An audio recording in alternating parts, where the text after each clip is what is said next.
team of Lilong police and commandos arrested 2 drug peddlers along with 168 grams of suspected heroin last night from Nugai village, Lilong in Taubal district. Reportedly, the police team also recovered an auto rickshaw from the door that was used in transportation of the drugs.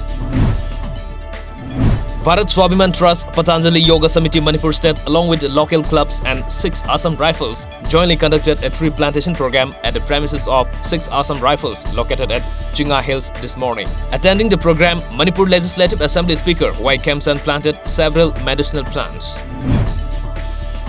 Leader of the banned Maoist Communist Party, Sapamsa Kanglipal, and another 2 militants of proscribed group KCP Wal Group arrested by Delhi Police Special Cell few days back from the nation's capital will be brought back to Imphal today for further legal proceedings.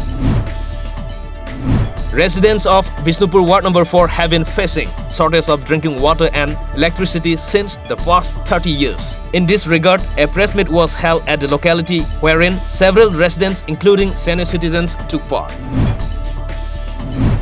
Sonia Gandhi will be the new Congress interim president, the party's top decision-making body.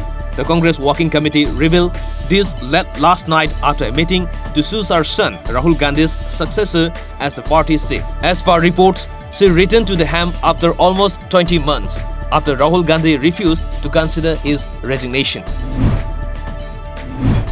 A press meet was organized by Tangmaiban Kendra Development Organization at Tangmaiban this morning.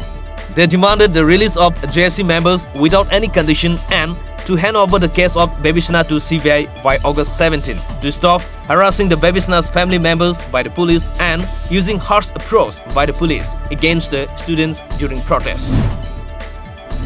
Assam Rifles conducted a free medical camp at Quetta ahead of Independence Day. Assam Rifle doctor specialists took part in the medical camp.